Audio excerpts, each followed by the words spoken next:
I'm happy.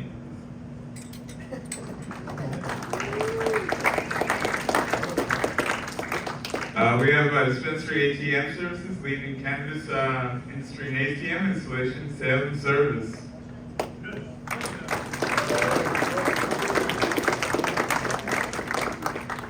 Then we have Relax Incorporated here, a CBD company, combined natural ingredients with proven botanics and essential oils to create an enhanced relief experience.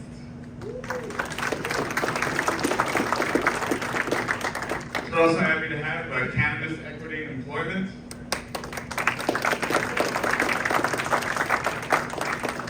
Or CEE, it's a nonprofit sponsored by Dispensary, Big by the River, Lambertville. Their mission is to provide a pathway to employment for those with convictions and beyond. Really help that people that really need it. It's really great. They want to connect with employers. No, I'd love to give it a round of applause.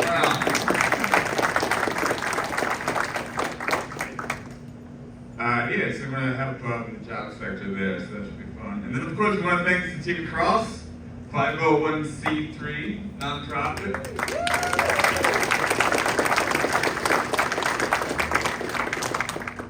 This has been promoting the benefits of medical cannabis and home grow for a good number of years now.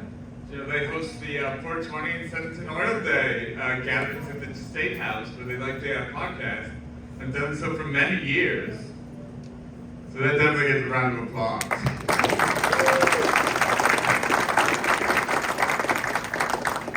It was really funny that in 2015, years before I was in Cannabis, having political misadventures, I took a picture of the State House.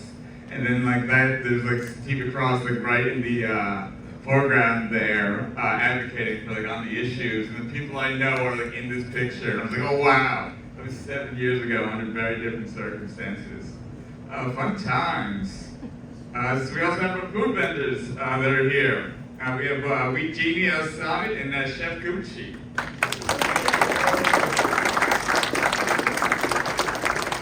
Now for our panelists here. This is fun. So we're going to have UFCW, Local 360 Union Organizing Director here, Hugh Giordano. Sit down, actually. I was planning to sit down. There's still my chair, though. I do, actually. I'm tired. Just a second, folks. Thank you, sir. That's better. It's a Saturday.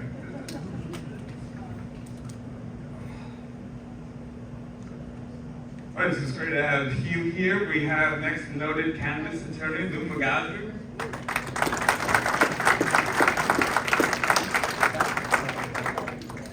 And then we have here manufacturing license winner and CEO of Good Lads Company, Travis Ally.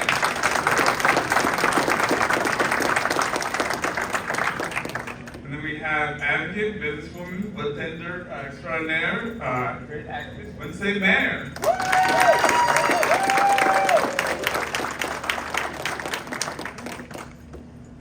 Thank you.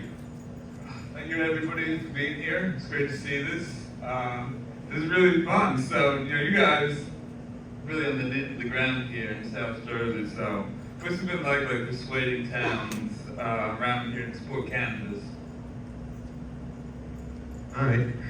Well, first off, I want to say thank everybody for coming out today. You're in the House of Labor tonight today. This is a working person's home, and whether you're a small business or you're part of the working class in this industry, you're always welcomed at this hall. So thank you for coming out.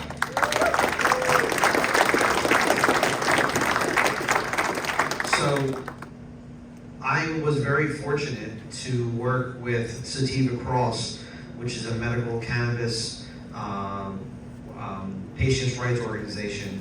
And in the early stages of the medical program, we traveled across the state and dealt with big cities and small towns, fighting against opt-out ordinances and making sure that they opted in, that it was a fair ordinance that gave patients and small business owners and workers a voice in the program. Every town and city is different, of course, and there's lots of internal politics that's very close to home because it is their home. Sometimes a mayor may not get along with a council president, and it's dead in the water before you even get there. So you have to be pretty open to that may happen. But it's really about making relationships. Even if a mayor or a council is against it, if you are consistent and you show up at the meetings and you bring it up and you sit down face to face with elected officials and you make it, this is my home, this is your home, then you can make some movement. And when they do decide to opt in, then you'll be the first in line. So you have to play that game a little bit. Because if you go in there young and screaming, then you're knocked out before you even start. So I would make it very human. Everybody's a human, they're humans. They just may not be educated, they just may not understand yet, but if you show up, you make them part of the conversation, they get their idea, then it's their idea, right? And then you're their person. So you just have to put the time and effort in. Thank you. My name's Lou Magazu. First, I want to thank everybody for the contact high. It's been a really good hour and a half. And to that point, if anybody gets stopped, my cards are over there. We'll give you the Heady UFCW discount today. Anyway, let me give you a little bit of background. I have been an attorney for 40 years. I was what was then called freeholder, county freeholder for 15 years. I was a municipal attorney for 15 years. And I was in the private sector working, done a lot of development work as a lawyer for malls, assisted living facilities, cable TV, cellular telephone. If I've had brick or mortar, I did it, and if every chance I could make it, there was built union. So I'm proud to be in the House of Labor, as always. A couple of points from that perspective of being a lawyer for 40 years and doing a little bit of everything. I think Hugh's exactly right. You do not want to go in adversarial. Oh, I'd like to know a little bit about the audience first. How many folks here have conditional licenses? Okay. And keep your hands up. I'm just trying to get a sense. Okay. Looks like about 20. How many have interest in getting licenses but haven't started the process yet? Okay. So a couple of things, it's true. In 2018, it was different legislation, and it was actually covered by the Board of Health. And I did represent Columbia Care, which certainly was a good experience and helped get their license environment. But when the new legislation pivoted and it was clear that there was going to be an opportunity for citizens, I changed the focus of my practice, and I'm very proud to say that last cycle we had 3 licenses that are going through the phase were approved conditionally. One of them, I'm happy to say, where's the commissioner, got funded last week. So very excited. We have our conversion applications in, and we're also fortunate not to have any of those corrective letters. But Hugh's exactly right. You want to become the best friend of the municipality where you want to go in. And what does that mean? That means you want to educate them and not threaten them. Can you all see me in the back? God did not give me a lot of height, so we good? All right, go. So, but you also are going to find, and I'm a lawyer, so I can say this, you're going to have a lot of lawyers who think they know more than they don't. Because as a municipal attorney, you have to know a little bit about everything, and I was that for 15 years, but you're never going to be an expert on anything. The person who comes to you probably will know more than you do about that. But you have to get into that attorney's head and get into the mayor's head or the council president's head, and you need to explain to them without talking down to them or scaring them or threatening them, why is this good for the community? And you have to explain to them, for example, if you are a retailer, there is not going to be a safer place in that community than a retail store. Because what you have in that store is the equivalent to cash. If you're a cultivation facility, particularly if you're going to be putting in cultivation or manufacturing in an industrial site, you're going to be newer and cleaner and better. Now, one of the issues that we're hearing about is odor mitigation. And you better make sure that you have some, if you promise there's not going to be odor, you better make sure that there's not going to be, or it's mitigated sufficiently, because those neighbors are going to come back out. But I think so much of this is an educational process and explaining to folks that, hey, oh, by the way, Mayor, you got a 2% opportunity here, and now there's something that's called host communities. We can help your pocketbook. And oh, by the way, we have a relationship with the House of Labor. And oh, by the way, we have a relationship with Stockton or Rowan. And we have a relationship with the training school or the technical school. All those boxes have to be checked. And by the way, where's the commissioner? I want to commend Commissioner for, I've seen her now 3 or 4 times spreading the word in South Jersey. And I say God bless you and thank you for that. And I have such sympathy for the CRC, because I say what they're doing is they're literally flying a plane while they're building it, and they're building a plane while they're flying it, because they literally had these regs, well, they're developing, as she said. But it's very important to look at that application as an open book test, and I'll leave with this little joke that I've talked about at other places. I have a very good friend of mine who went to Harvard Law School. I went to Villanova, which is a good school, but not Ivy League. I couldn't afford Ivy League. So he called me and said, hey man, I heard you had 3 licenses get approved. It was great. How did you do it? Our firm put some in and none of them got approved. And then he started telling me about how bad the regs were, and excuse me for saying this, and how the CRC didn't understand the regs. And I said, yo man, I'm glad I wasn't smart enough to go to Harvard. Because when you give me an open book exam, I follow the open book exam. And if you read those regs carefully, it's an open book exam. They tell you, in a way that I've never seen in 40 years, how to succeed. So, on behalf of my ex-wife, and my alimony, and my child support, I hope you do use lawyers. But it is not impossible to apply without a lawyer. And there is one more final thing. The biggest impediment, I believe, right now to success, and I've been traveling all over the country, is funding. And this pilot program is a great idea. I hope, and I'm actually going to be writing an op-ed about this, I'd like to see New Jersey EDA put in $500 million or $100 million, significant money for businesses, because otherwise people are going to have, I believe, unresolved and unobtained expectations. And I think we need to treat cannabis as a business, and it is a business. This is not a lottery ticket. It's an opportunity to do business in a very difficult, hyper-regulated market. And the one thing we need to learn from our neighbors in New York City, and I hope I'm not going to upset legacy people here, is that if we're going to give legitimate businesses the opportunity to succeed, we have to shut down everybody who's not legitimate. Because the black market will kill everybody else who wants to get into the business. And that's my little soapbox. What was the question? What's it been like persuading towns in South Jersey to be for cannabis? For us, South Jersey's been great. I could be the last time in the medical round, and we're based out of, we started in Newark, because my partner is a retired cop from Newark Police Department. Don't hate me. He's cool though. So we had deep political connections in and around Newark. And man, talking about just a real corrupt game. It was just a lot of nonsense. And back then, the people who are complaining now who didn't compete last time, you're tripping. Like the CRC has, for all, nobody's perfect, whatever, but the lift they've done to what it was last time and this time is phenomenal.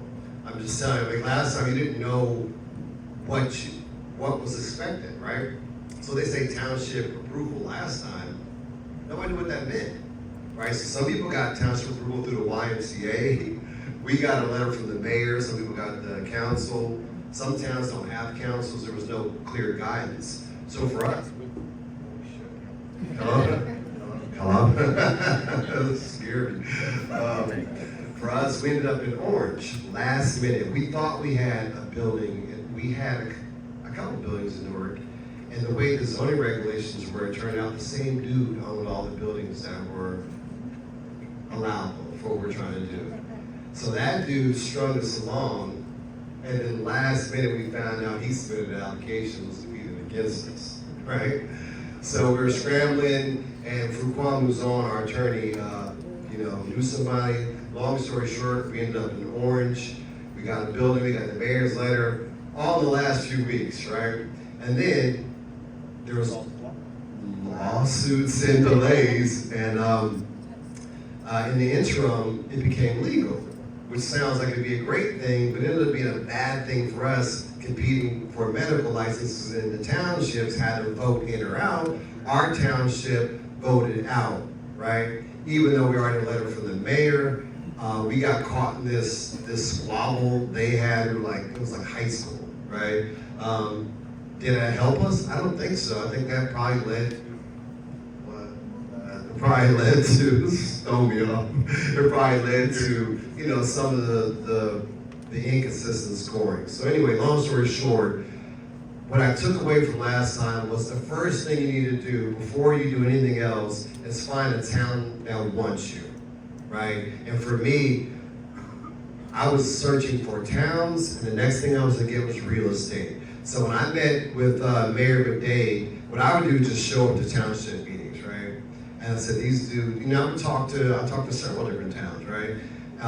But they seem the most salt of their earth and like regular folks that just wanted you to do a good job. They know they need the jobs, they need the tax base, they wanted us to support the community, and we wanted to do that as well, right? And it was no, you know, bullshit politics. It was just like, we shook hands, and in a week we had an endorsement letter, right? So I love Pennsville, I love Southern Jersey, I love their whole township committee. They were great to us, right?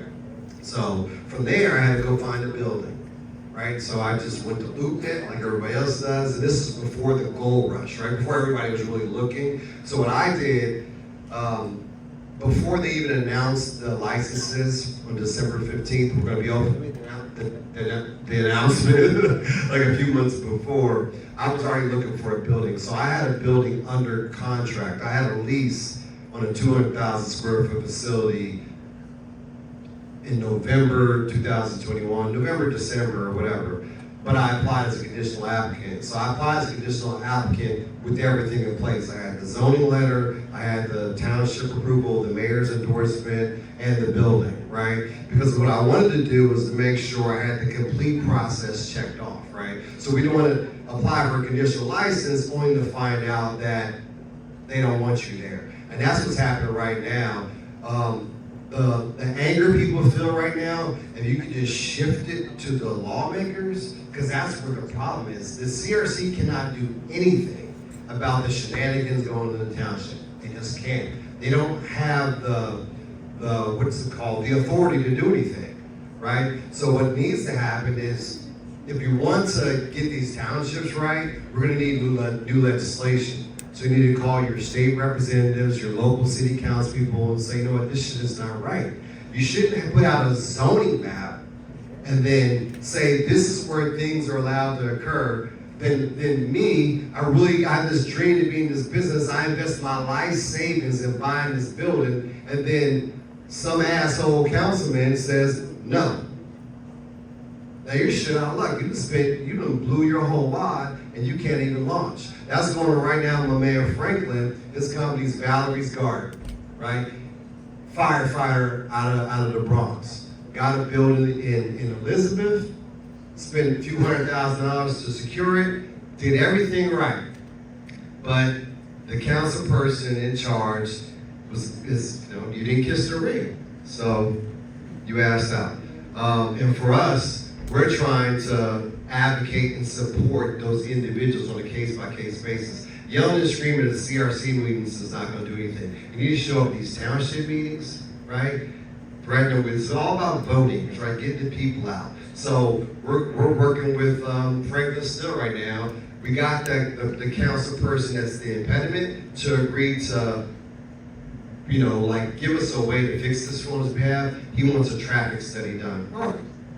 Oh, okay, we'll pay for a traffic study. So there's little things like that. You got to figure out what their angle is and apply pressure and group together and focus your efforts as a collective versus an individual. You have more success.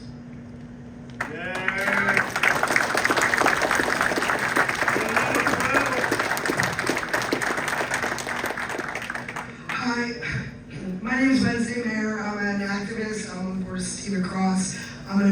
with Beyond the Low over in Pennsylvania. I've been working for 2.5 years. I'm a bartender. I do check-in, fulfillment, and my dream is to continue working in the cannabis industry, but here in New Jersey. Hopefully this will be the last MSO I work for. I want to work for an equity applicant. I've been working with Suzanne here in the crowd. She's got a dispensary we're opening up in Waterford, New Jersey, Holistic Solutions. Very exciting. So I got into the cannabis industry, but before that, I got Clemson on board. So to answer this question, I mean, I can talk for hours, but to answer this question, my town said no. There was a council member who was impatient, and he contacted me, and he's in my weed enthusiast groups on Facebook, and he said, hey, the township's saying no, and I don't think that that's right, so can you come join a Zoom meeting? And so I did, and I pointed out how much money Curaleaf gave to Belmar, and I just, gave some facts. And I said it could be really helpful if it's 2%. It's money, it's jobs, it's a lot of good things, that it'll bring to our township. And we just laid out some facts. I brought Hugh on board on the Zoom meeting. I brought my army of Sativa Cross, and eventually we persuaded them to look at it in a positive light, just like these guys said, and talk to them and bring them into a more human perspective. And when you do that, you can actually ask in your ordinance to employ a certain percentage of people from the town. You can ask for things to help your town out. And just to note, anybody looking for a town, Clemson's on board. And they have zoning specific and available, and I think there's a couple properties for retail sales. They're on board for a couple other licenses, but definitely there's some retail property available. So if anybody's interested in the area. But anyway, that's my experience with getting the township. And I'm not looking for a license. I just want the 2% to go to my town, and I want to be able to work in the industry in my town. I want my kids to benefit from the school taxes that I know it's all good, and the government lied to us for the last 100 years on this, so we really need to, correct that. That's my experience. Thank you.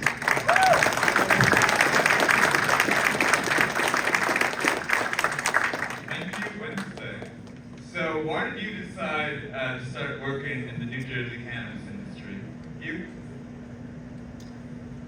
So I kind of just fell into it, I guess. The reality is that very early on, the UFCW as a labor union was the first union to fight for workers within the industry.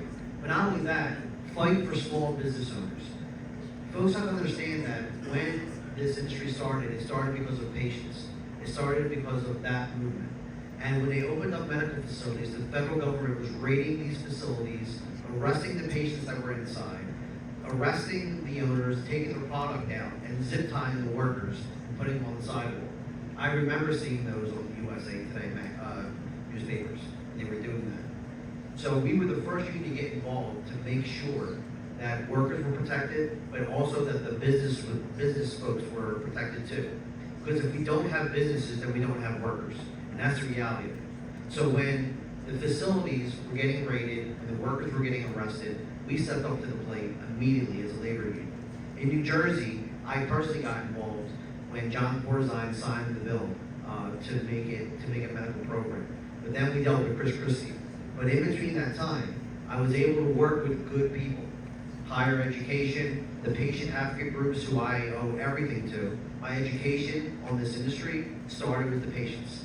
And the reason that we even have an adult use program is because of those folks wheeling their sick and dying people into the assembly and into the Senate.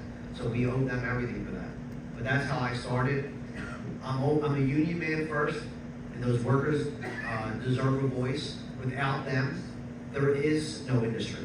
Without their talent, without them showing up, working 40, 50 hours a week, putting in the time and the effort, and in some ways giving up their economic well-being because they want to be part of the organization and the industry. Those folks deserve protections too. And that's how I got involved. That's how the UFCW got involved. And I can guarantee you right now, it will never stop. The UFCW will be a supporter of not only the workers, but the small business owners. Let me make this clear. When we started fighting for the working class folks within the cannabis industry, we were also fighting for the small business owners. That was part of our mission too, to make sure that working class people can open up a business, be part of their community, and have economic long-term growth for themselves, their families, and their community. And that's how the UFCW and myself got involved.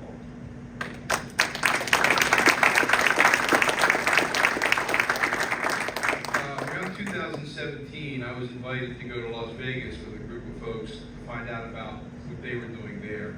And it was a 2-day trip, and we got a chance to see from like what I would call in college a head shop to a place like Planet 13 to medicals. And at the medical dispensary, I ran into a family. And I was still not sure whether I wanted to do it or not at the time. And this mother said to me, "This has been the greatest blessing of my life." And I said, "Why?" I said, "We have a son that has Tourette's. But by using the medical cannabis, it reduced like 75% of the Tourette's. Changes young boys' life." So I initially got into the health space.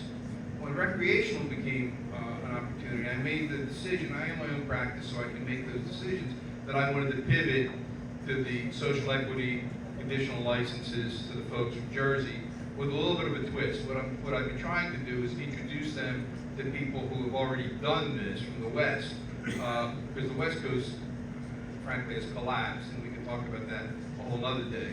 But they're folks with money and experience who made mistakes already, who are looking for New Jersey licensees, and that seemed to be a pretty good pivot, and it's worked out pretty well so far.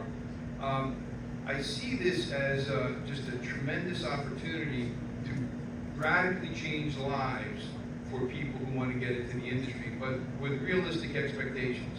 And you know, one of the things I tell everybody, and I'll say this again and again, is make sure that you know what you're getting into, because it's a business. It's not magic. And one of the real challenges, and I'm sure we'll talk about it, is you know, the tax consequences. That unlike every other business, you can't deduct very much that's involved in this business, which is a tremendous impediment. But you know, I've been practicing law for 40 years. I was a politician. I was a lawyer, and I figured, what's better than end my career than by representing drug dealers? So, but no, seriously, the tremendous transformative opportunities economically for people in this room is really unprecedented. But you've got to understand that it is a business with tremendous challenges. And because I'm a former county freeholder and a former municipal attorney, I've had the ability to one-on-one explain to mayors and council people, and now what they're called county commissioners, the benefit. And I think one of the things I think you're going to see is when they have the opportunity to opt in, communities are going to opt in. And I would leave you this segment, this other point. When you give your 2% back, do it a public way. Do it with a big check. Make sure you promote it online. Make sure your neighbors understand that you are an important member of the community. That'll do two things. Number one, it'll get you the recognition you deserve, but it'll also help the business industry generally. Because maybe the town next door reads that social network and say, you know what, maybe we should opt in. When you give that 2%, don't do it quietly. Do it in a big way, do it in a bold way, do it with your employees around you, and let that community understand they made the right move by bringing you in.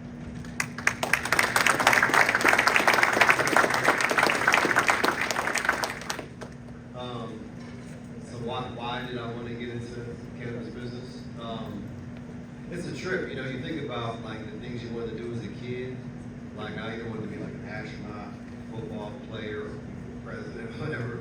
I never dreamed of being in cannabis because I never thought that was an option. You know, like I'm 50. I've been smoking weed since about 1985. And I remember like being scared to death. Like not figurative death, but like literal death. You know, the cars and the hot box and whatever. And I'm from California. So, you know, we were, it was trapping back then. Crack was the real drug, and weed nobody really gave a shit about. but they would pull you over and ration with the smell. You can't smell crack, but you can smell weed. So weed was just a way to get the dogs on you or whatever. And I never would have imagined a black president or legal weed. And both of those things have occurred. So for me, when I went to the Army, got into some trouble, went to the Army, came back, kind of turned my life around. My background is in software, and I got burnt out. So now I moved out of Cali. Now I was based out of DC, and finally moved to Jersey with Johnson. And I got into farming because I was a little burnt out with the tech world. I used to sell weed back in the days, but never actually grew weed, right? But since I left Cali, a bunch of my boys were, they're growers, like right now. But like you said, the Cali market's tanking with price compression, and dudes are stealing electricity to get it off, whatever. They can't keep with the menus. So anyway, a lot of the black market, gray market, legacy space is kind of going away in Cali because they're just looking for better opportunities. But I digress. So I got into farming in 2015. I bought a shipping container from a company down in North Carolina that allowed you to grow microgreens and leafy greens. And I'm, an engineer, so I wanted to build my own. So I built my own and got really heavy into farming. A company was called Little Box Farms. And there's something to be spiritual about like growing something and then eating it and using it. It's like, I don't know, it's meditation, right? Therapeutic, exactly. So, I feel like I have more trauma from growing up in the neighborhood group in California, but then I got the military too. And weed for me, I've always really been a weed head, but I think I applied differently as I got older. It's not just getting high, it's getting healthy, it's getting spiritual. When I saw the opportunity present itself and who I thought they were trying to target in this market, I'm like, come from the drug neighborhoods, used to sell drugs, I'm a veteran, grew up poor, did all the right shit. I should get a license. And that's really it. There's no other magic story about it. That's why I got into it. Yeah.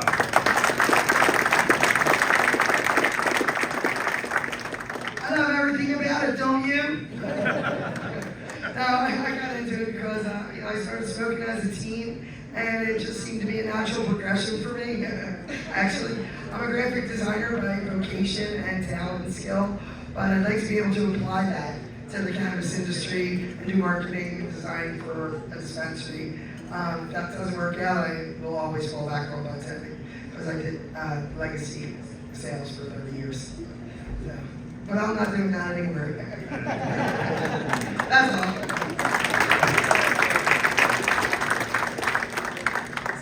Thank you. So, when you're growing this industry here, I mean, we have a lot of people who want to get into it. So what would you say to them for advice about how to start working in New Jersey cannabis? Well, to work in it, there's a couple ways you can do that. One thing that's very fortunate, that we're very fortunate as a state, is that we have higher education that is moving into it, whether it's Roman, Stockton, Rutgers. There's folks that are starting to move into this. So we can actually have real science-based education, long-term training in this state, which is good for the industry. So there'll always be a fresh flow of workers, long-term employees, and the hope would be that we will turn these jobs into long-term careers. So it'll be generations working in the industry, just like we have done in other industries, whether you're an iron worker or a carpenter. We want to see the same thing happen, that somebody's son or granddaughter goes into this industry as a third generation. That's the ultimate goal. So I would say take advantage of those programs and courses, but also, these companies, if you have past experience, you are not ineligible, right? And what I mean by past experience is if you worked at Rite Aid, you could be a bud tender. If you worked in a manufacturing plant, you can work in cultivation and learn.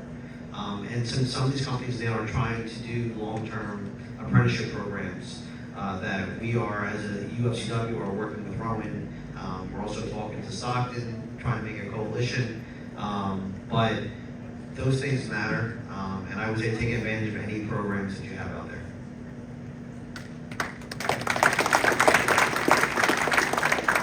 Yeah, I think you hit on all the right points. I would just add a couple more. You're doing the right thing today. Go to as many of these meetups as possible. Learn from each other, learn from folks who've done it before. This is still a relatively young industry in New Jersey, so there's no super experts. We're all kind of learning every day. I didn't bring it with me, but I usually keep the regs, and my regs are so torn from reading them over and over again because we're constantly learning, so I would do that. The other thing I would do is try to log on to the CRC meetings when they have them. And if you can't, they're actually inventoried. Spend some time. Learn your trade, learn your craft. As you're putting your team together, try to get folks who all have those skill sets. Somebody who knows how to grow and grows a good product. Somebody who could be a good bud tender and understands retail. Make sure you have the right accounting team and the right insurance team and perhaps a lawyer if you think that makes sense. But the point is, put a team together that works together from the beginning and make sure that you work with people that you want to spend a long time with. And make sure you work with people that can take the ups and the downs, because although there'll be some great ups, there'll be some big downs. So you gotta have quality people around you, but continue to learn, continue to go to these kind of meetups, because I think they're invaluable. I think they're invaluable.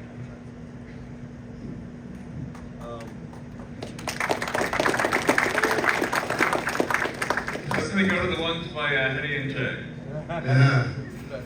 Well, we're hiring. A good lettuce company is going to be hiring about 80 people this year. I think first you got to figure out, do you want to, just be in the industry? Do you want to own a business? Those two different things. But you can do, they're not necessarily mutually exclusive. You might want to work in the industry first before starting a business, or not. If you do want to be a business owner, I would say get real estate. Right? You need, I think, having the real estate under your control and you can purchase it, especially because it's hard to get. I know we're probably gonna get into lending here. Financing is the hardest thing, and real estate will allow you to leverage that for debt financing. So for business use, like you said, build a team where you complement each other. Get real estate and political connectivity. And for jobs, I think Q is a great resource, as well as Heady and Jay, and also the CRC website and Jay back. Stay plugged in, see what the resources are, and follow us on Instagram. Go apply.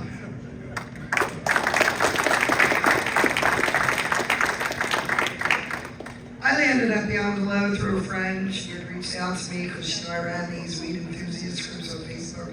But I would just say, if you're just looking for a job, you can get started on Indeed. All the MSOs are hiring right now. And you can get that experience, because when these other applicants are opening, they'll be ready for, you'll be ready for them. And you'll have the experience that they're looking for. So I would absolutely get started working, because that's what I did. I was at Beyond the Low to get that experience. So when these dispensaries open, I'm going to be the top pick. My resume will rank to the top of the pile because I have the experience that they're looking for. So that's what I would do. Thank you for that. It's great to have like a 5-step head into this. We ourselves have started to do our jobs for us, so stay tuned on that. So yeah, let's do a couple of questions to individuals. Hugh here. Hugh, what's it like in organizing workers in the license industry?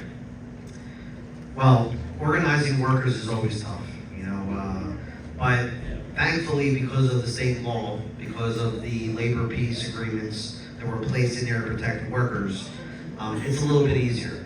And what I mean is that labor peace requirements don't just make it easy for the union, it makes it easy for the company as well, because every step of the way is a conversation. So it's actually been different.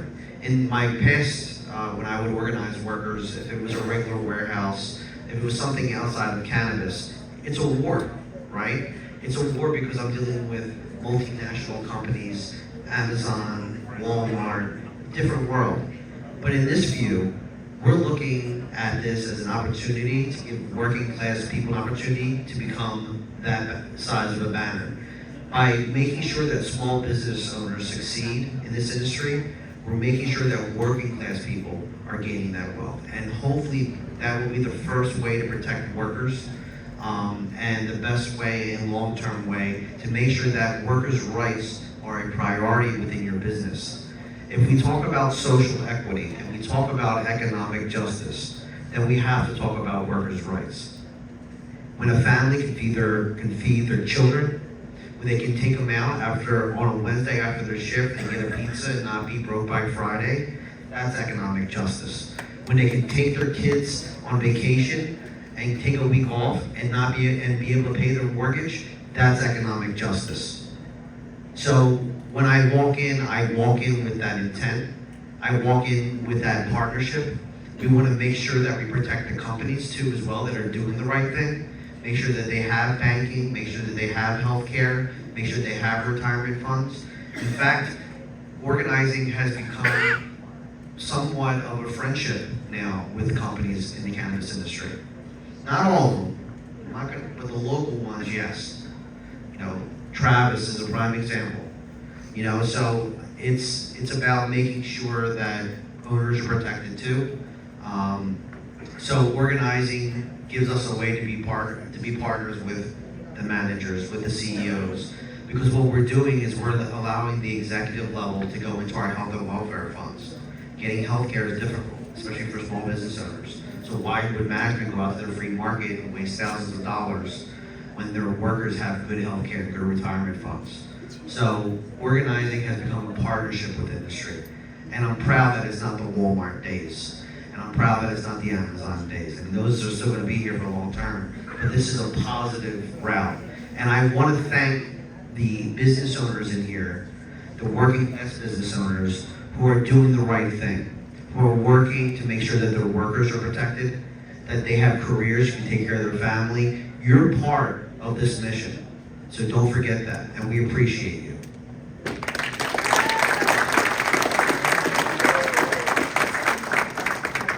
Thank you. A lot of good points there.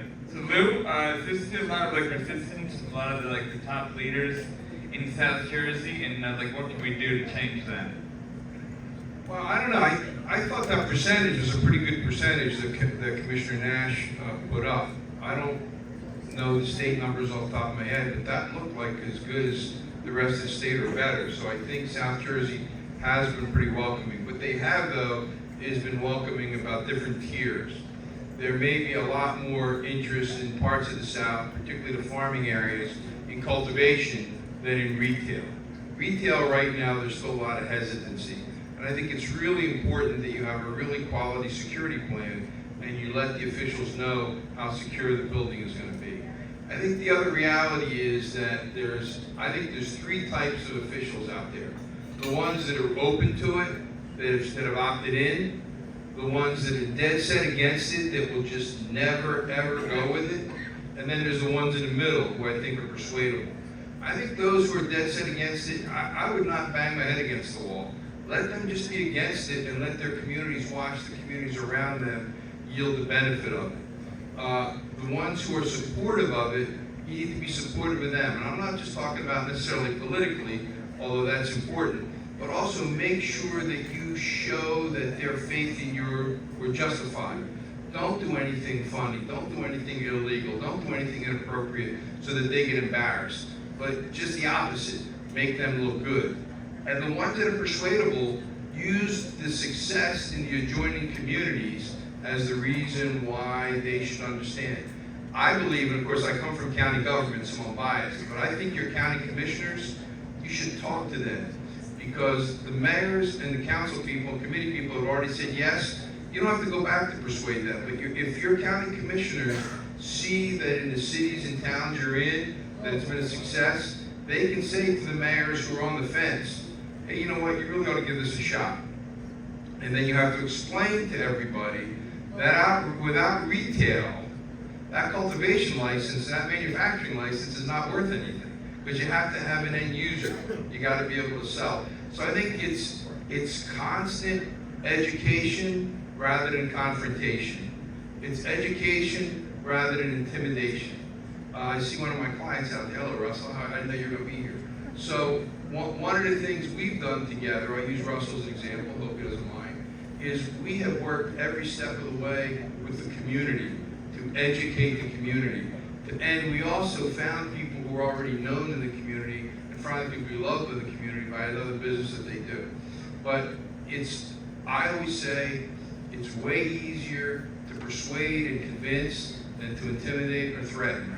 Because if you intimidate or threaten, you're going to make an adversary, and they're going to be against you, they're going to be against the industry. But if you educate, if you persuade, if you give them evidence, not just opinion, but evidence, then I think you can, I believe the following. I believe that in about 5 years, South Jersey particularly will be the cultivation hub of cannabis for New Jersey. Our real estate is cheaper, our labor costs are cheaper, our energy is cheaper. We need to take advantage of that, but we also have to make sure that there's sufficient retail outlets to be able to buy from the cultivators, from the manufacturers. So just continue to persuade. Cool. Thank you. Travis here. So what's it like now that like Good Lettuce is licensed, you're beginning to open up, and what's that like, trying to staff up? Man, it's a trip. It's been a whirlwind, because when you realize what the undertaking you're actually trying to accomplish is nuts. We're doing a $20 million build out on a 200,000 square foot facility. Not the whole thing, we're cutting it in half essentially. That in and of itself could be somebody's whole entire focus, right? But that's just one of many. So you also have to build brands. You don't know what Good Lettuce is, right? People spend a lot of money on marketing and all that jazz, so that's its own effort as well. But then, like, where are we going to meet people? We're a big manufacturer down south somewhere. Where we're going to, do business with retailers.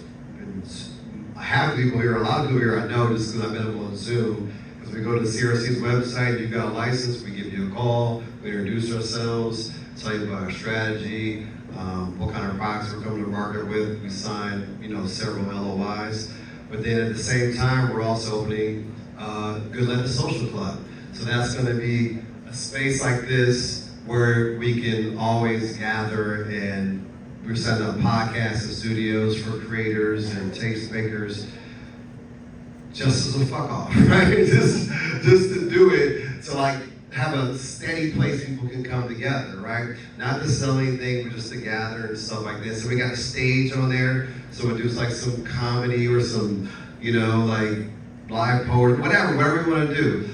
So it's been a really like exciting and challenging time, and going through the process, like learning these different government agencies. So we're advising the different components. There's like the CRC, there's the NJEDA, the NJR, all these people are involved trying to get money and resources into the system, right? So that $10 million fund is a big deal, right? That's like literally free money. That doesn't affect your cap table, which will enable you to stay above the 51% if you're conditional or minority or veteran owned or whatever. That money matters. So we're also working with Valley National Bank to create a lending program that can be underwritten somehow by either the part of the Social Justice Fund or the NJABA to take $10 million, stretch it out to $100 million, right? Because what you really need is the debt financing. On top of that, it's a couple years ago actually, it was myself and Fru Kwan, we had a meeting with the CRC via Zoom to lobby them to allow micro-licenses to be co-located. Because back then, the last time, you couldn't do that.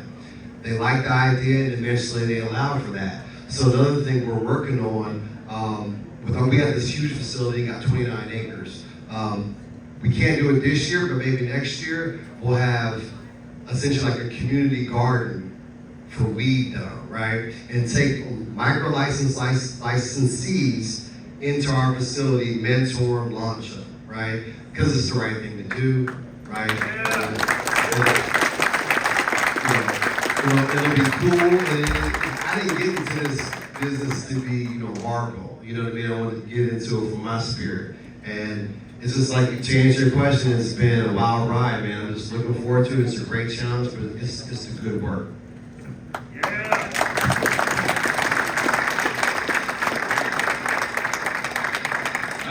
That's really interesting. A lot of that, like the social club idea, the community garden idea, definitely looking forward to the social club, definitely looking forward to the other things out there. It sounds like really interesting, a lot of good plans there, actually, so that was fun.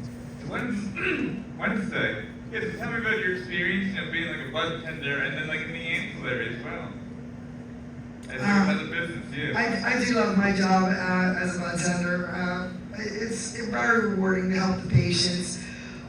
It's been great because in PA, they have always, since the minute I've worked there, always had correct labeling on the packages. The terps, the cannabinoids, it's always there. It's very easy to dial in medicine for the patient. Here in New Jersey, it's just really getting right. It's nice to see that all the labels are correct and being packaged great here in New Jersey. I do it for the love of the job. I don't do it for the money. The money's okay. I depend on this nice tip ratio that we have over in PA. I make out $20 an hour. I'm a single parent, so every dollar counts. I love to work with the patients, and I am enjoying my job there, but they are cutting hours, so you don't get full-time employment. They definitely need to unionize because they're cutting everyone's hours, and I'm down to like 2 days a week, so I'm working 12 to 24 hours a week, just under where they'll give me benefits.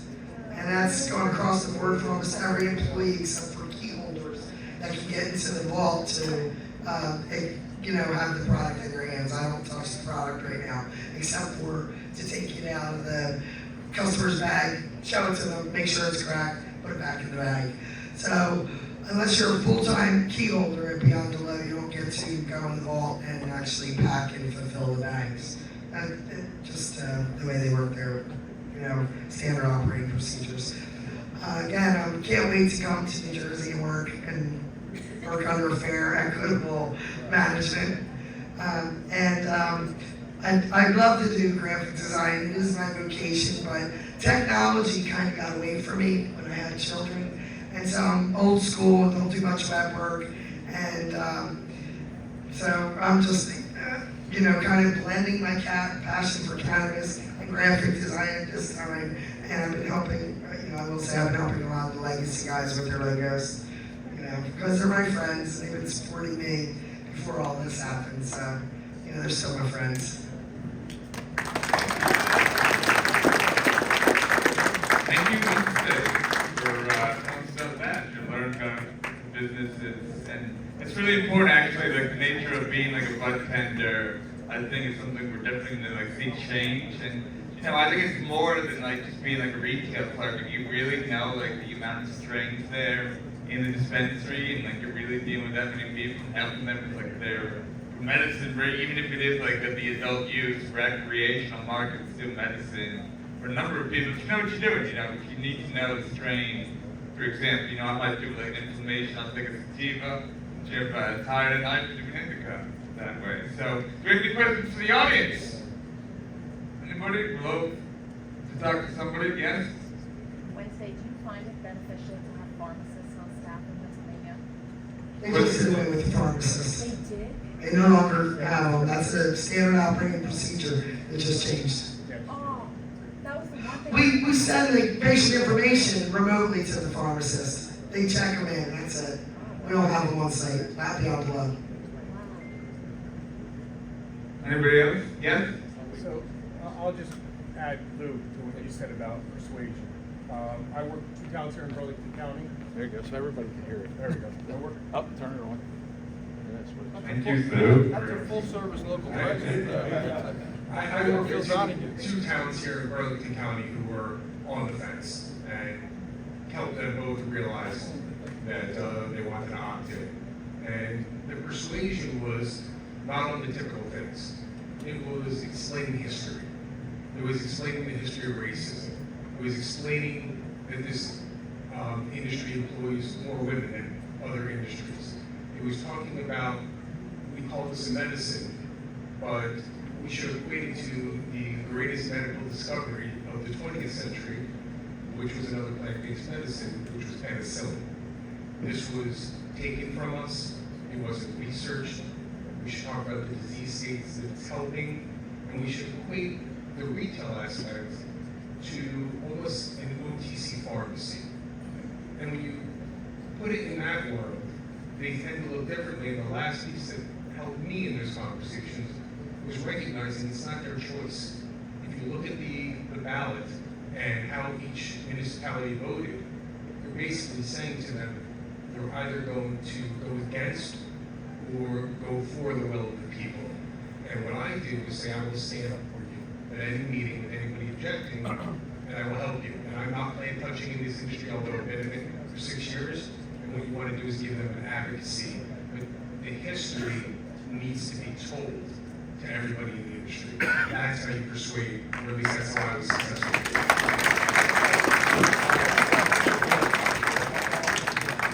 So I'm going to add to what you just said. I find that opening a conversation with almost anyone now in the U.S., they know someone who is utilizing, even if they themselves have a hard stop, like, oh, well, what about your neighbor who had cancer? What about, and all of a sudden, like, people start these conversations and they're like, yeah, that person's a good person. Like, yeah, they really do need that medicine. So it's like, you're right, just having that conversation, humanizing the plan. Yeah, I think those points are excellent, and I want to just extend them and personalize it. First, before I personalize, what makes me crazy is when anyone equates this with liquor store or alcohol. Do not allow that to happen, because we're not, okay? To the point of, you know, if you want to look at the history and what the pharmaceutical industry did to cannabis, and frankly the hit job that was done, I firmly believe that had cannabis been legal in the 20th century, we would not have the opioid crisis we have today. Absolutely. On a personal level, I've lived that. My fiance's daughter died May 21st at 27 years of age of an overdose. Left a 2-year-old son who's now we're raising, partly. Whenever she was on cannabis, unfortunately she lived in Pennsylvania, and they, crazy, say, well, if you've had opioid problems, you can't use cannabis. When she used cannabis, she had no desire for heroin. She'd be alive today, there's no question in my mind about that. But, so that's my personal story, my personal testimony. But do not allow anyone to equate this with liquor stores. And when somebody says to me it is a gateway drug, it is an exit opportunity. It is an exit opportunity. And I think it's really important. And I give New Jersey a lot of credit, and I give Governor Murphy a lot of credit, although I don't like the fact that the medicals had the ability to be vertically integrated, but that's a whole other story, and that's not a CRC issue, that predates us, as Commissioner Nash said. Starting with health was, I think, a really smart idea, because it talked about the medicinal opportunities. And the second point that's related to that is the ability of choice, of independent choice. It's polling, as you pointed out, to 70-75%. You say you're mayor, you say you're council person, you say you're committee person, do you really want to be against 75% of your community? Is that where you want to be politically next election? And again, not in a threatening way, but an educational way. Because this is happening. Ultimately, it's going to happen throughout the whole state, I think the whole nation. But don't get sucked into that concept of, well, it's just like liquor, or it's just like drugs, hard drugs. This is an opportunity to be actually curative. And I think we have to spell that out over and over and over again.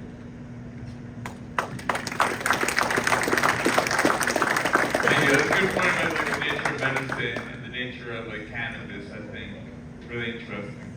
Sorry, the only thing I would add is also, to your point, it's not like a liquor store. And don't put it in the corner or deep recesses of your town. Put it on Main Street. Treat it like especially for the retail side. Because I work with the town and they want to put it in the back, and I'm like, you're gonna make it a drug. Like, you're gonna make it something bad instead of, there it is. It opens up when all the other businesses open up. You walk in, you buy what you need, walk out. But there's added security, there's added cameras. So it actually, improves the town, in my opinion. Any other questions? We have here? Love to take questions? Maybe not, okay. Do we? Hold on. We have a hand, oh, good. I feel like Phil Donahue. Thank you, Stan. Marino here, UFCW Local 360 President. Yes, so my name is John Charles. I'm a cannabis cultivator with a conditional license. I just wanted to ask, first of all, I want to say thank you guys for doing this today. Appreciate it. I came all the way from North Jersey just to come. And I just wanted to know, what are some people doing for the education? I just bought this book, Cannabis 101, and I think maybe we can try to change some of the image of cannabis, to people that, are probably a little bit ignorant of it, and I would kind of want to hear, what are some things that you guys have seen, in the education for cannabis? Good question. So, there's a lot of resources out there. This is one, Talk to You. UCFW, they have a training program both for, the benefits of the plant, and also how to cultivate things of that nature. The CRC is a good source as well. Through NJ Back, they're offering education. For me personally, I'm partnered with the Doctors Knox out of Oregon. They're actually a group of black female doctors that were, kind of at the forefront of the whole education of cannabis and the endocannabinoid system. I've, worked with them and seen them create curriculums that they're actually giving to universities. And also, I think it's Rutgers and Rowan have programs as well. And I would just go to those, start there, those resources, and they can probably point you in a direction where there's more. You want to go, Hugh? Because I know you have some more specifics. No, you did perfect. All right, that's the quick answer. So my firm, Higher High, started a Canna Curious conversation at our library. And really, so 2 things. It went out to the whole school system, which I didn't realize at first, and there's my kid's mom holding a pot plant. But it allowed the parents in my town to know that I'm a resource for them. And also, it's just a conversation. Come to the library, we're going to talk about, and I had some people who were stigmatized, and they showed up just because they were curious. And by the time they left, I really do think their minds were changed. So that's a very natural way. It's just literally one conversation at a time. Yeah, I'm keeping it in order. You're next. Thank you, Phil. You got it, no problem. I just wanted to add, we're talking about the education, and I got involved with cannabis because I was interested in the education. So currently I'm enrolled with St. Joseph's University with the cannabis program. I'm 8 weeks in, and I have to say, the information is amazing. And it's a good start to learn more, and I want to be able to educate other people. Thank you.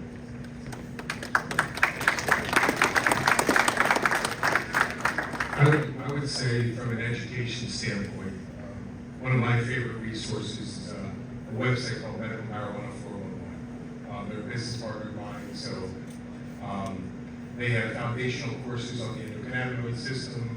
They have CMEs for physicians, CPEs for pharmacists, but they also have an ATSM standard that gets into dose and dosaging, so you really can dive deep into the to the science of it. And then Lou, I just want to quickly go back to your opening point. So I'll testify for a second how I got into the cannabis space 6 years ago.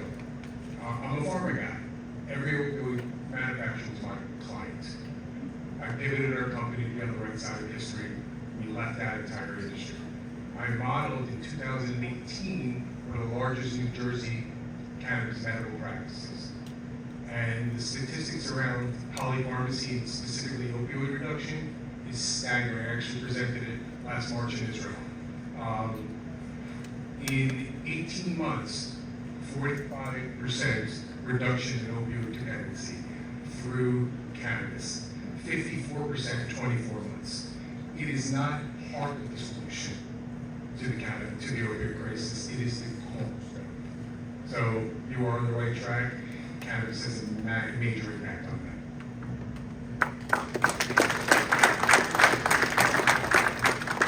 Anybody else? I got the deal. I'm good. Coming back. I really don't even need a mic. My name is Claudia Post. My name is Claudia Post. I have been in the cannabis industry for 13 years. I am here because my son used cannabis his whole life for his medicine, and now he's a very famous glass artist. I'll give him a plug. Stick Barnes, look him up, out of Philly. But the most important thing I want to say to all of you is know your numbers and know the business of business. And that is the most important thing. You think you know, but I want to tell you something. You know, I used to say, they say you're not a man until you make your first payroll. Well, let me tell you, when you make your first payroll for a lot of people and you have to go without, because you've got taxes to pay, you've got a lot of other shit to do, you know you're a woman. There you go.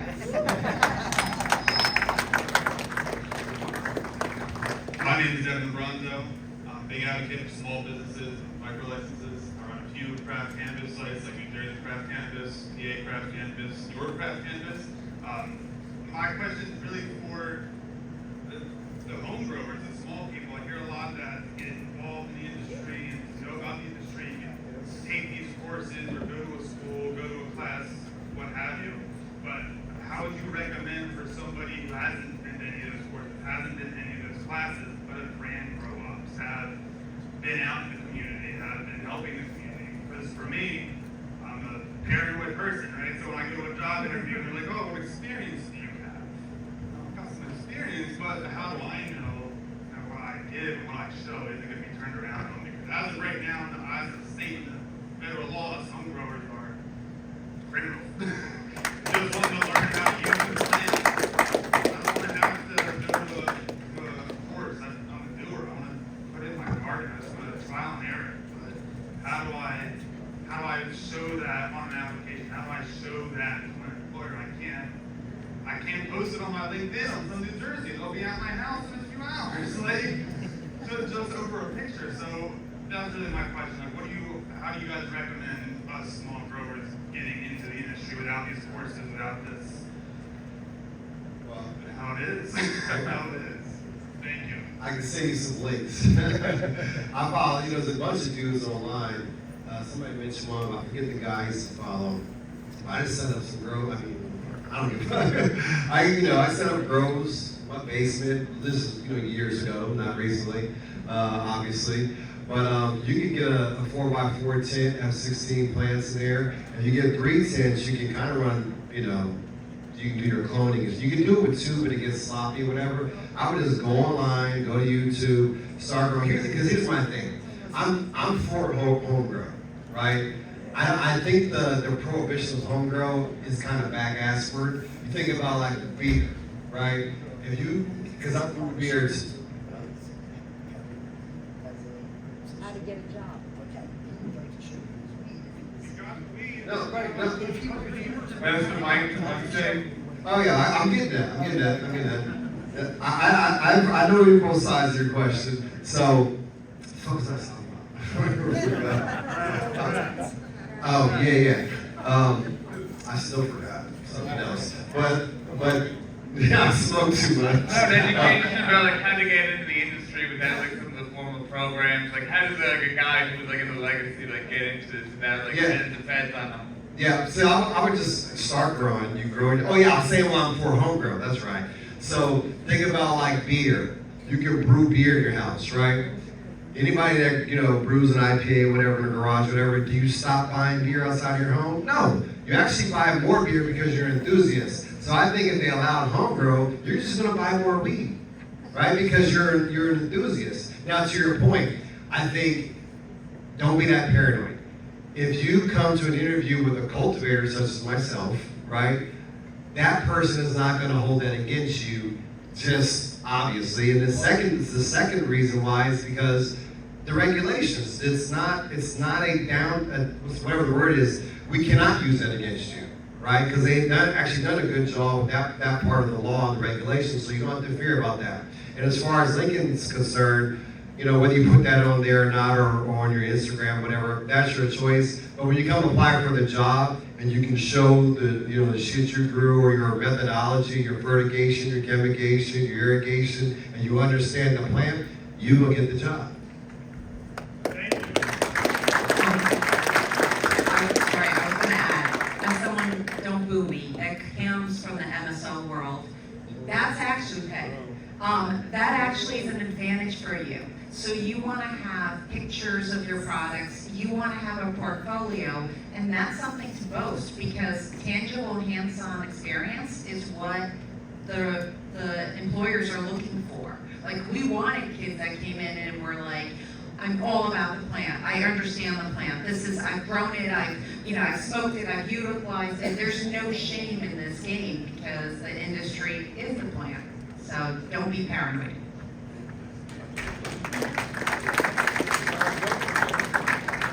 One last question here. Well, we got two.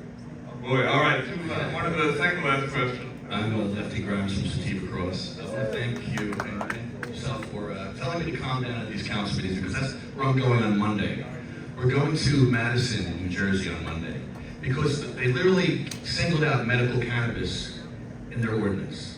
They're going to ban medical cannabis. It's already unbanned, but they're going to ban it again in Madison. So we're going to try not to yell, but we're going to go up there and give them hell. Hugh, I didn't invite you, but you're invited. The problem is when you ban medical cannabis, you have disabled vets who are in wheelchairs. How far do you want them to go to get their medicine? How much do you want them to jump through hoops? And I ask these councils all the time to spend a day in a wheelchair, and not one councilman in the hundreds of councils I've been to has ever taken me up on spending a day in a wheelchair. And if they did spend a day in a wheelchair, they might think differently about people's access to medicine. Because when you single out medicine, it kind of pisses me off. You're talking about medicine, you're banning medicine for sick people, but you're allowing fentanyl. Fentanyl is family friendly in Madison, but not medical cannabis. So I'm trying not to yell, but yeah, you're right though, you're right. Let me actually respond to that. First of all, just by coincidence, around 99 or 2000, we had, and I don't know if you can, with phraseology is allowed now, but we had, Cumberland County, we had a group of advisors from the disabled community, and someone said to all of us, all 7 of us came to a meeting, spend a day in a wheelchair. And I took her up on that, and it was life-altering. It was life-altering. But because it just changes your perception, everything that you take for granted can no longer be taken for granted. It has to be purposefully part of your life. That's not the point I was going to make. The point I wanted to make was with Hugh and the UFCW by your side, and if I'm hopeful you have an internet community, all right, pack the room. Because there's nothing more that changes elected officials' minds than seeing a packed room. And not everybody's screaming at them, but everybody talking at them. And they'll probably have a 3 or 5 minute limit that you can talk.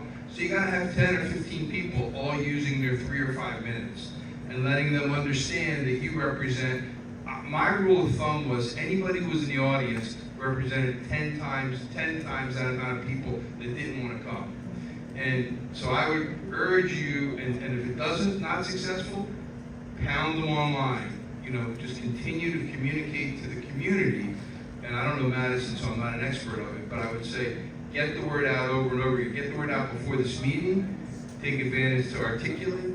Have him bring some of his union members, and have everybody take advantage of their time. You may not change that mind that night, but cumulatively you may.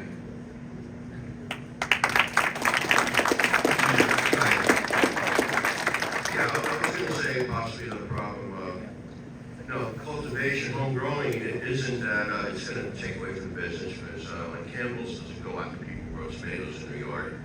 You do have the issue if you're gonna sell it to your neighbors, or you make a business, it has to inspect the packaging and all the bid. But that's really not gonna happen, but in a small way it might, and the whole problem is big business. And the problem is the label, medical cannabis. I think we should get rid of that. I think we should make a distinction. I don't think we should use the term medical cannabis, because it's all medical. It's all medical, and what the big business wants to do, whoa, it's medical, then we have to control. We have to control the prescriptions. We have to control the product and the packaging and the dosing, and you have to go through all these legal hoops to do it. No, it's just a plant that everyone should use. We shouldn't call it medical or recreational.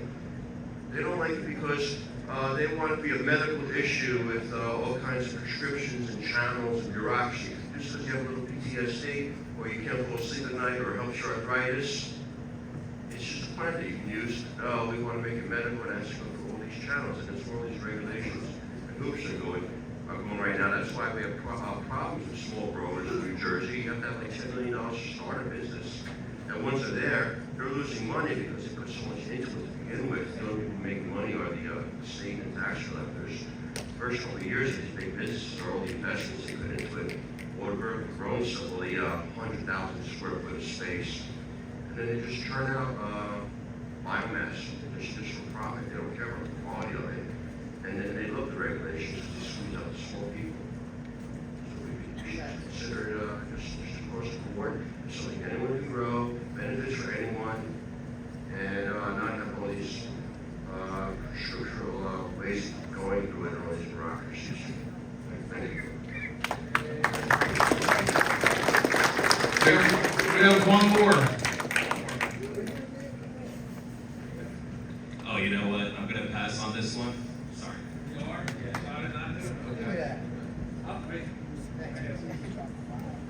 Hi everybody, my name is Chris Cruz. I'm the CEO of High Street Concepts Clothing Brand. I established my brand in 2019. I left my job at the Port Authority. I basically was halfway to a pension. My plug got hit. It didn't go good. I saw the people that they told that guy he won't see. You will if you tangle with the wrong people. However, they told me to do it the right way. I got a job at Curaleaf. I was as passionate as they described you should be to that guy. I went in, I started experiencing pulmonary issues. I'm asthmatic. It didn't have that effect beforehand when I was getting it from my trustworthy friend. When I started going to strangers who only cared about poundage over quality, I started finding mold and light on the grow. Being passionate, I spoke up. Me and my associates were fired. If you look at NewJersey.com, they debunked the mold that we were putting pictures of. Then they took our cell phones away in policy, fired us mid-pandemic, 2019. Cost me all of everything I had. And these people are telling you to do it again. And we're sitting here putting up $500 apiece for that dude to say get rid of legacy, which made it a conversation.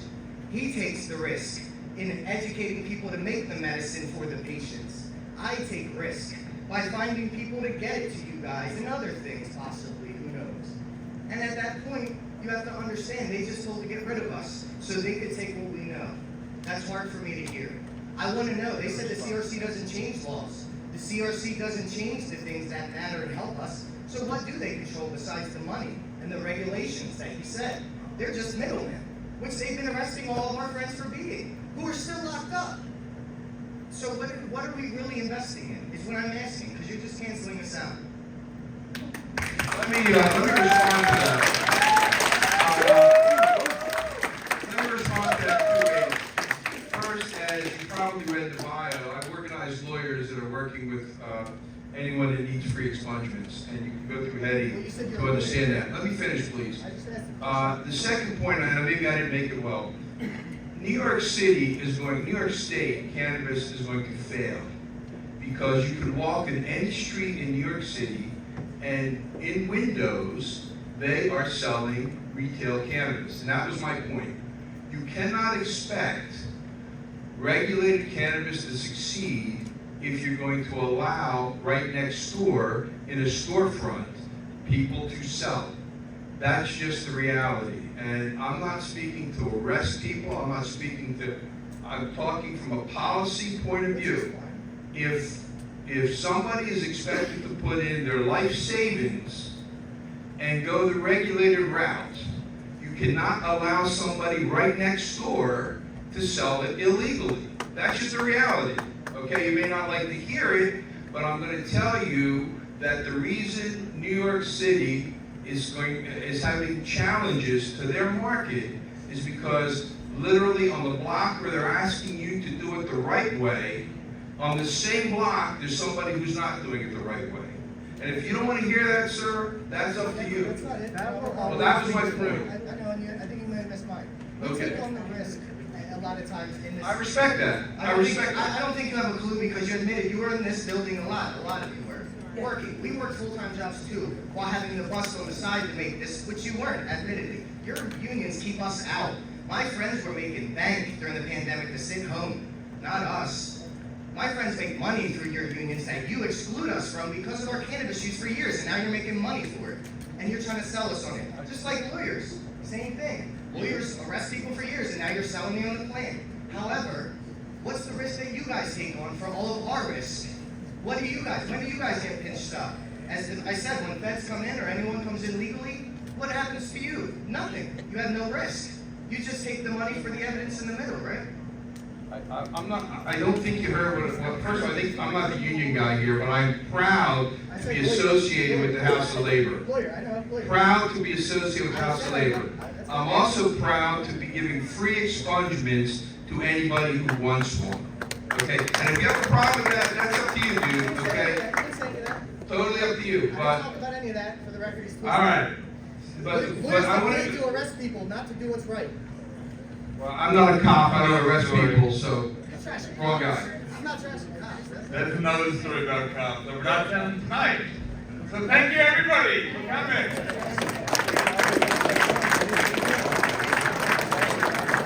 Very good to have everybody here at Heady the Cannabis here at the UFCW Union Hall. Great to be here with the paper.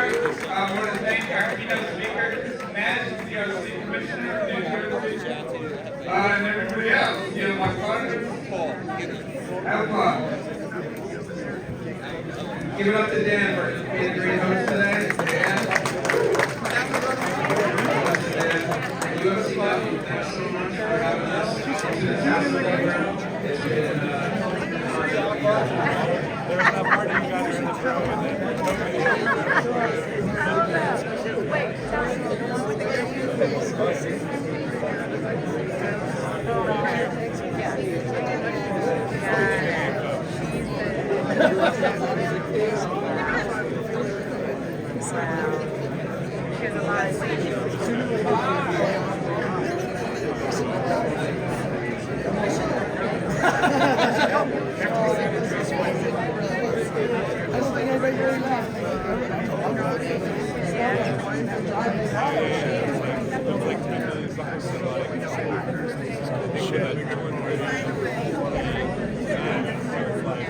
how far does that really go? I mean, 40, I guess it's 40 companies. But I guess what I'm saying is to be raised to like it's impossible.